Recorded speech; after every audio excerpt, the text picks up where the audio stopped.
Ukraine is in crisis, under such heavy attack that Leo Beach aptly describes it. Corruption scandals are shaking the country, while the United States pushes for a ceasefire. The war is not going Ukraine's way. Today, let's take a proper look at this topic. Let's get right into it. There's been controversy lately over a reported Trump administration proposal to end the Ukraine war. Since its authenticity is still debated, just know this proposal exists. Let's see what it's about. The peace plan has 28 items and 4 main parts: Ukraine's peace system, security guarantees, European security, and future United States-Russia-Ukraine relations. As for the details, it included handing over the entire Donbass region, including the territories currently controlled by Ukraine, to Russia. It includes a clause for the Ukrainian military to cut its forces by 50%. It also requires Ukraine to give up key weapons and reduce United States military support. Foreign troops would be banned from being stationed on Ukrainian territory, and Ukraine would no longer receive long-range weapons from the West. This is the proposed plan to end the war in Ukraine. Naturally, after this information was reported by the media, the Ukrainian government expressed its refusal. Naturally, this basically means that Ukraine has lost the war, and it would also be no different from giving up its sovereignty, so they rejected it. This implies the possibility that Ukraine could become vulnerable if Russia attacks again in the future. On top of that, since this ceasefire proposal was discussed only between Russia and the United States without Ukraine, it is inevitably a proposal that favors Russia. Ukrainian officials said the proposal closely matches Russia's maximum demands, and Ukraine will oppose it unless significantly revised. They called it unacceptable, but as I said before, it's still unclear if the ceasefire proposal is real.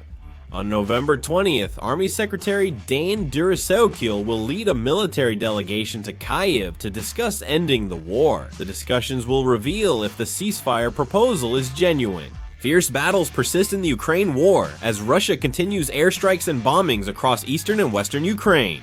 As a result, 25 people were killed and 73 were injured. In response, Ukraine used the long-range missile army tactical missile system received from the United States. If Russia takes control of this area,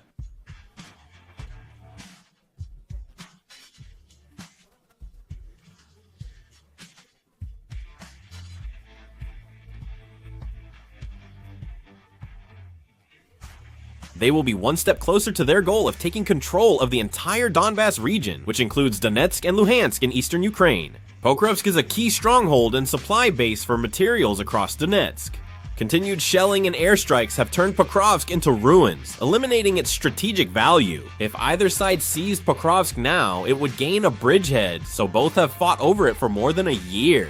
Despite efforts, Ukraine couldn't stop Russian attacks. In the last 3 weeks, Russian troops entered the city, and Pokrovsk is now close to falling. The Russian army is pushing forward continuously, deploying large numbers of troops. The Russian army operates in teams of 3, so if 2 are killed, 1 can still reach the city and secure a foothold. With around 100 teams moving daily, it's hard for the Ukrainian army to respond. Above all, Ukraine is currently suffering from a severe shortage of troops. Russia keeps replenishing its troops with large rewards, while Ukraine has faced a troop shortage since the war began. Ukraine hoped to hold out and get international support. After President Trump took office and showed friendliness toward Russia, the plan ended. On the contrary, it even seems like Ukraine might not be able to receive support from the existing European countries. Currently, a massive corruption scandal involving key aides of President Zelensky of Ukraine has erupted. There is a person named Oleksiy Chernyamko, the former deputy prime minister. He has been arrested on charges of large-scale bribery. The National Anti-Corruption Bureau reported that top Energoatom officials took 10-15% kickbacks from state contracts, totaling about 146.5 billion won in corruption. Reports say they also visited offices to launder corrupt funds.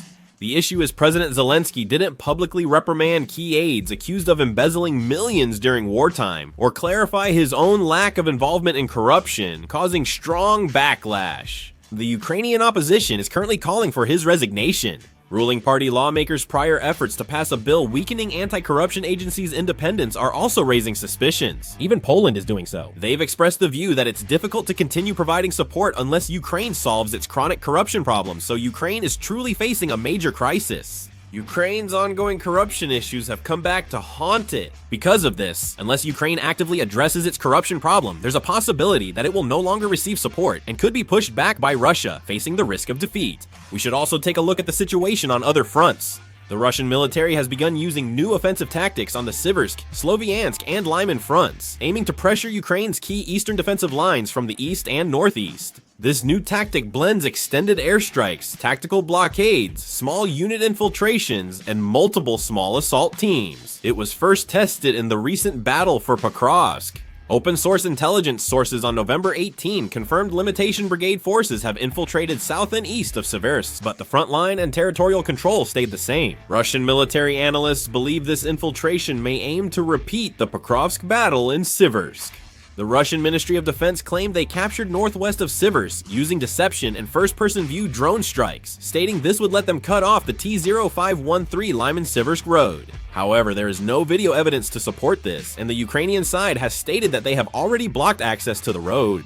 We should monitor this part for now. The Ukrainian military says Russian forces are making repeated small infiltrations of 1 to 3 people from Seversk, quietly gathering troops and preparing for a larger winter attack when frozen ground aids movement. Meanwhile, the Russian military is using many types of drones to disrupt Ukraine's frontline supply and logistics. The same pattern is seen on the Sloviansk-Lyman front. A spokesperson for Ukraine's 3rd Corps said Russia is exploiting rain and darkness, which hinder drone use, to attempt infiltrations and set up forward bases for flanking and encirclement attacks. The Russian military is using first-person view fiber optic and tactical drones to break Ukraine's drone barrier, disrupt supply routes, coordinate artillery, and launch attacks. The Institute for the Study of War in the United States reports Russia has made gains by infiltrating and weakening Ukraine's supply lines on the Pokrovsk front.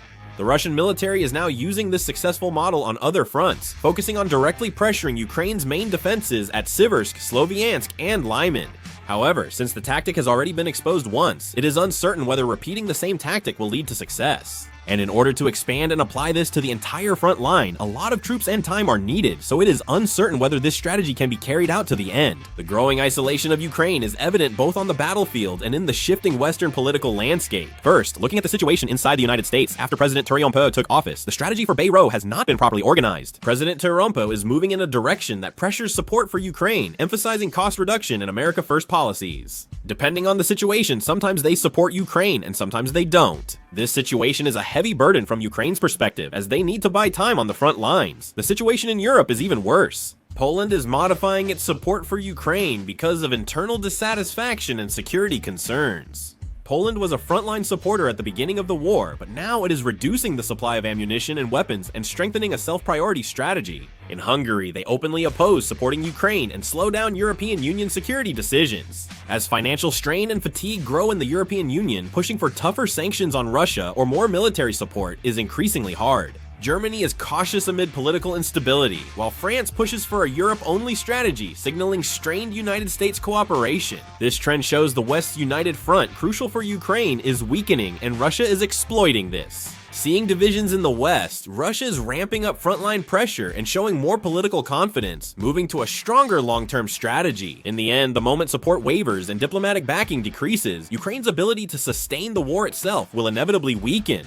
The current rift between Europe and the United States is providing Russia with a strategic opportunity, while at the same time pushing Ukraine into an isolated battlefield on all sides. If this continues, Ukraine will likely retreat. What are your thoughts on Ukraine's situation? Share your thoughts in the comments. That's the end of the video. Thank you.